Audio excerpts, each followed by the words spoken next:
Okay, guys, welcome back to Behind the Screen with Carolee. So today we're going to be talking about the Saccone Jolys, specifically Jonathan and his channel, but I will be touching on kind of, where the Saccone Jolys are at as the channel today, where it stands, and we're going to talk a little bit about Anna just because I think she's just as guilty whenever it comes to all this, if not more, and I will get into why I think that towards the end of the video, so definitely stick around. But before we get into the video, make sure you guys leave this video a thumbs up, make sure you're subscribed, and leave a comment on who I should cover next. But without further ado, let's get right into the video. Okay, so a real quick background on Saccone Jolys in case if you are unaware. They have been around for a really long time. You can see their first video is from 14 years ago, and they have consistently been posting ever since. Whether that's having babies, they have 4 kids, their wedding, proposal, everything. Everything has been documented. I mean, they literally used to vlog every single day. Some of their children's lives have been documented literally from the pregnancy test all the way up until couple years ago whenever they kind of slowed down a bit on their family channel. But as you can see on their channel, their most popular videos, birth videos, like water park type videos, um, more swimming type videos, lots of baby videos, pregnancy videos.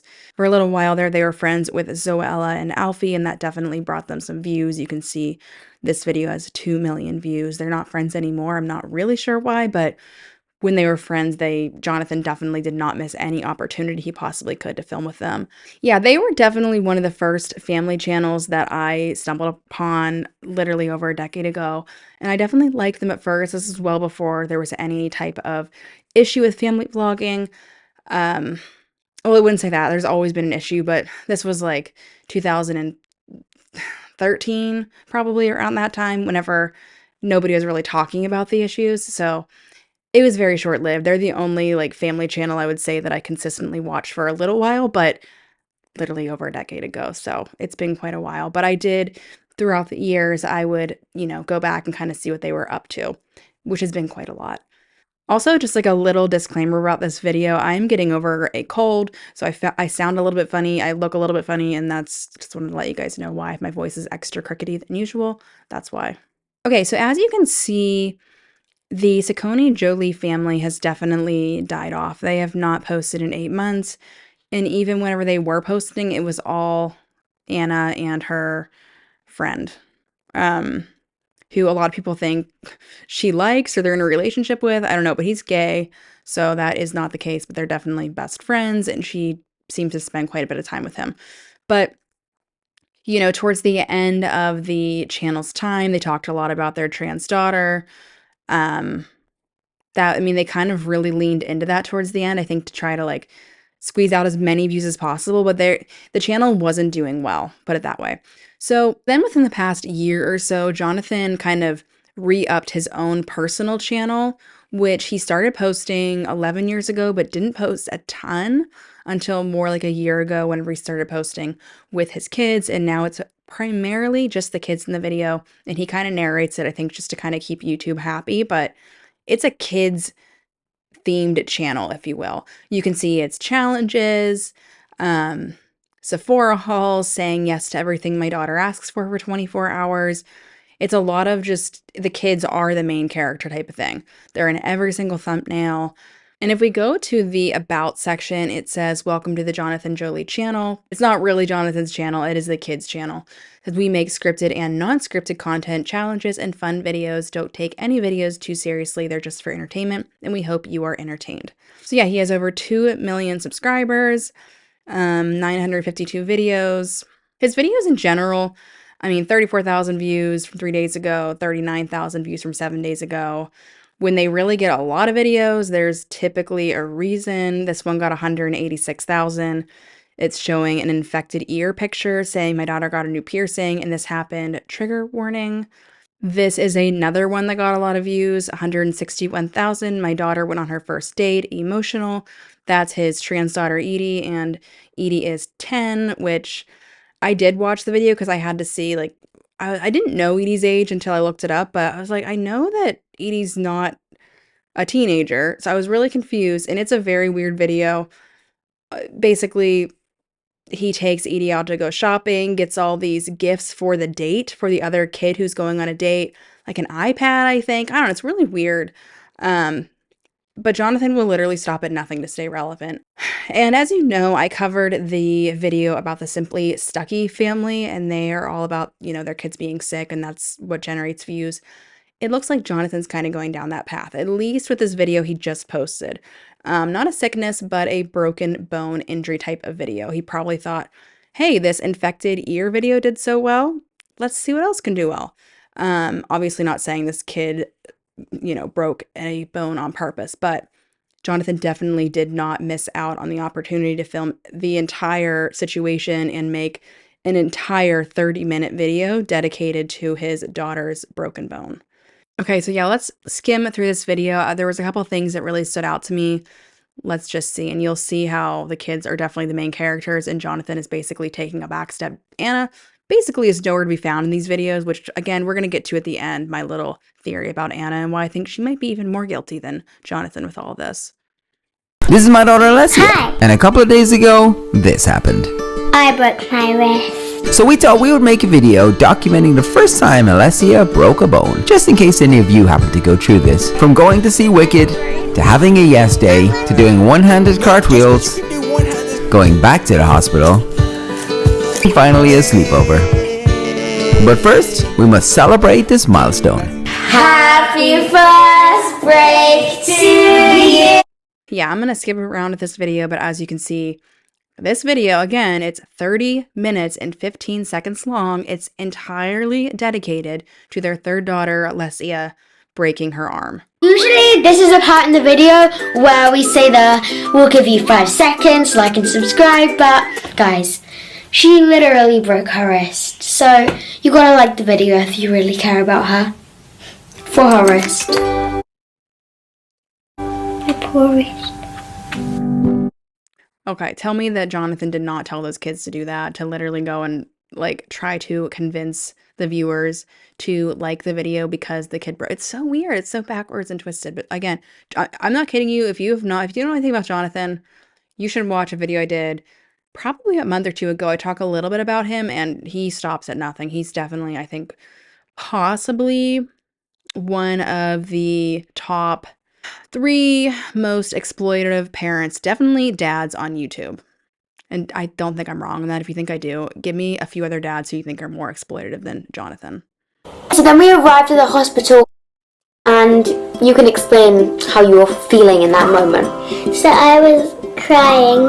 I was so scared what they were gonna do. And she's the first out of all 4 of us to break a bone, so that probably wasn't very easy because Jonathan probably was like, why is it taking this long for a kid to break a bone? This is going to make me so much money. Kidding, not kidding, but yeah, so I'm not going to go through this whole entire thing, but you can see they're having Alessia, who I don't know how old she is. I'm guessing, I think around 6 or 7. Document for strangers, a pretty, let's face it, traumatic event for her, the first time breaking a bone. I've never broken any bones, but I imagine it's pretty traumatic, especially for a kid that age. Now she has to go and talk about every little detail. I wonder what Jonathan used as an incentive for this one. So he is literally filming in the hospital, which I didn't even think was allowed. Maybe it depends on what hospital you're at, but I thought you weren't allowed to film in hospitals. You shouldn't be allowed, but he's filming. So yeah, he continues to film a procedure in the hospital where she is getting some sort of, I think I don't know if it's like laughing gas or something because they're doing something to her arm. It's getting pretty painful. Again, he's filming the whole entire thing. She's sticking like a tube in her mouth. So then the second half of the video is basically them going shopping, going out to eat, making a birthday cake for her breaking her arm. Again, I think we're seeing where the incentives are coming in. I mean, yeah, getting your kid a little treat, of course, when they break an arm, all for it, but something tells me that there was some incentives to get her to recap every little detail and film everything, because I don't think any kid would willingly want to do that. But then the last bit of the video, of course, Jonathan has them back at the hospital going through getting the actual cast on and all of that. So again, all very exploitative. And a little, if you haven't followed him in a while, you might even be surprised, since just a few years ago, Jonathan went on the record of saying that family vlogging was a mistake. I'll roll the clip of what he said. Like original kind of influence, or like family influences, whatever it was. So that's why I thought about, if I remove the videos and I put up a video on it, like maybe I'll kind of like motivate other or inspire other people to follow suit. And maybe there'll be this like moment where, you know, we were there at the beginning and maybe we could like sort of orchestrate the end of it or something. I'm not really sure, you know, because Yeah. I don't think it's great, but we did it and I can't take that back. And, you Clearly that changed. I do remember that happened. I thought, wow, that's really cool. They're taking all the videos down because they did private all the videos, and I thought that was pretty cool. Very quickly, the videos went back up. The Jonathan Joly family channel kept running, and then obviously they took a break with that, and I don't know if they're going to come back on that channel. I think they're doing much better on Jonathan's channel than that channel was doing, and so they're probably just going to keep up with that as long as they possibly can. And again, are we surprised? I mean, Jonathan is the same person who, I mean, he'll stop at nothing to not work a real job or maybe even invest his money in a wise way, so that he doesn't have to exploit his kids. But again, this is the same person that thought, hmm, my child, who was 6 or 7 at the time, is struggling with some gender things. Are they just wanting to play dress up and play with girl clothes? Maybe it's something more. Let's go with something more and let's film every single video over the next X amount of years. And oh, look, these videos are doing so much better than other ones. Let's keep doing it and keep doing it and keep doing it, for the whole entire world to see. Because, 7, 8, 9, 10-year-old could change their mind.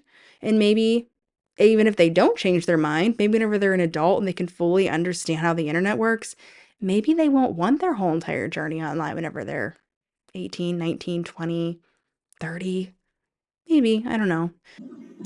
We do not care. But a valid question is, where is Anna throughout all of this? They don't do the whole family channel stuff anymore. Now it's just the kid videos. You might see her pop in and out of stuff, but she's not really even in that stuff. So if you go over to her Instagram, she still posts quite a bit on there. But I thought it was interesting that she doesn't even post on her own channel anymore. So on her Instagram, though, it says, going back to school as a holistic nutritionist, follow my journey. So it's almost as if she's really stepping back from the whole family influencing thing and focusing on something completely different, which is great. I think that's great for her. She even does like cute little cooking, like short type of clips with her kids. And honestly, I'm the kind of person who thinks that kids shouldn't be, on social media at all. But if they're going to be, the way that she's doing it with these little cute cooking videos, there's really not much wrong with that, in my opinion. If you're going to have your kids online, there's a lot worse that you could be doing.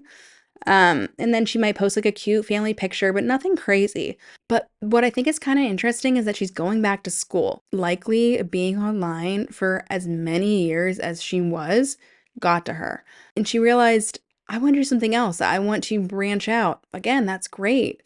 She realized that. And so she's going back to school doing that. And again, none of that's confirmed, but it's just, my opinion of kind of lightly following the family for the last decade. I feel like things probably really got to her. And so she's kind of pivoting. My thing is, if that's the truth, why is she still having her kids in videos? Why is she still okay with Jonathan doing what he's doing? Because the reality is, like I always say, I've said in multiple videos now, it literally takes one parent to be the advocate here. Just one. If she would say, Jonathan, this has gotten to my mental health over the years. It's not good for us. At one point, we were all for taking our kids offline. We saw the dangers. We acknowledged it. We went back on what we said. Let's just stop before this gets any more out of hand.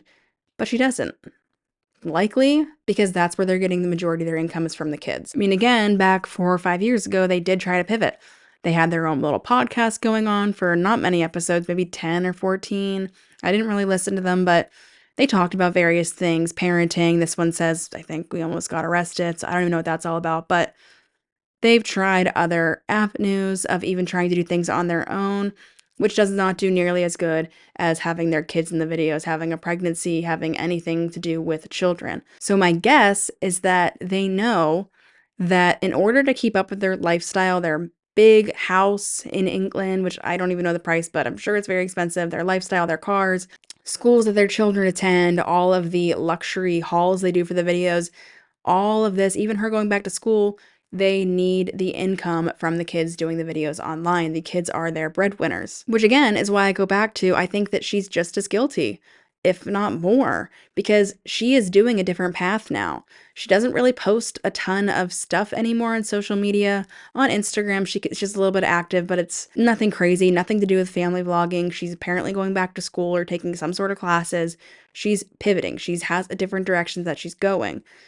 And I'm sure there's a reason why. If she was honest, it likely has to do that it all got to her and she probably just couldn't take it anymore. I do feel like since the beginning, it has been more Jonathan pushing to do the videos, pushing for all of the content that they were doing.